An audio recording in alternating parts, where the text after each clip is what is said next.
চীনের উত্তর পশ্চিমাঞ্চলের গানসু প্রদেশে অবস্থিত জাংয়ে দানশিয়া ল্যান্ডফর্ম জিওলজিক্যাল পার্ক তার রঙিন পাহাড়ের জন্য বিশ্বজুড়ে পরিচিত।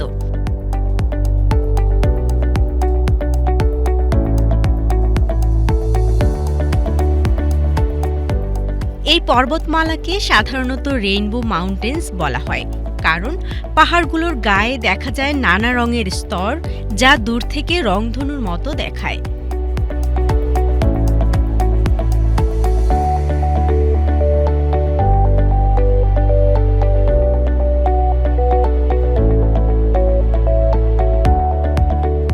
প্রাকৃতিক এই রঙের সৃষ্টি হয়েছে লাখ লাখ বছরের ভূতাত্ত্বিক পরিবর্তনের ফলে।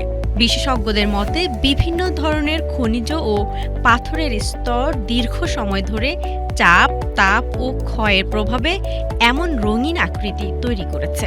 বিশেষ করে লোহা সমৃদ্ধ খনিজের কারণে লাল ও কমলা রং বেশি দেখা যায়। অন্য খনিজ উপাদানের কারণে তৈরি হয়েছে হলুদ, সবুজ ও সাদা রেখা।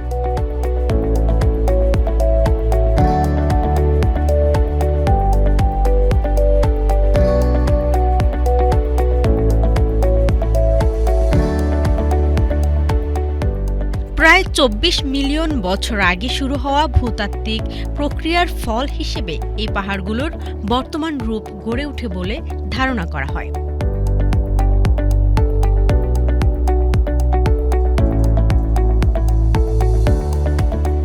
সূর্যের আলোর পরিবর্তনের সঙ্গে সঙ্গে পাহাড়গুলোর রঙও বদলে যেতে দেখা যায়।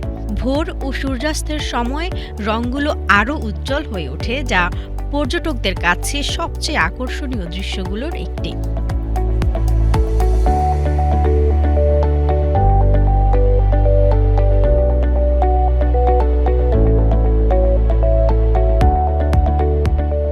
এই অসাধারণ প্রাকৃতিক সৌন্দর্যের কারণে এলাকাটি দ্রুত জনপ্রিয় পর্যটন কেন্দ্রে পরিণত হয়েছে। প্রতি বছর হাজারো মানুষ চীনের বিভিন্ন অঞ্চল এবং বিশ্বের নানা দেশ থেকে এখানে ঘুরতে আসেন। পর্যটকদের জন্য পার্ক জুড়ে তৈরি করা হয়েছে বিশেষ ভিউ পয়েন্ট ও কাঠের ওয়াকওয়ে, যেখান থেকে নিরাপদে রঙিন পাহাড়ের সৌন্দর্য উপভোগ করা যায়। জাংয়ে দানশিয়া অঞ্চলকে ইউনেস্কো ও বিভিন্ন আন্তর্জাতিক ভূতাত্ত্বিক সংস্থা গুরুত্বপূর্ণ প্রাকৃতিক ঐতিহ্যের অংশ হিসেবেও বিবেচনা করে।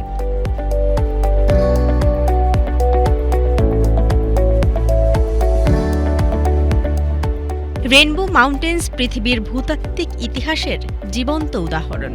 প্রকৃতির নিজস্ব তুলিতে আঁকা এই রঙিন পাহাড় তাই আজও মানুষকে বিস্মিত করে চলেছে।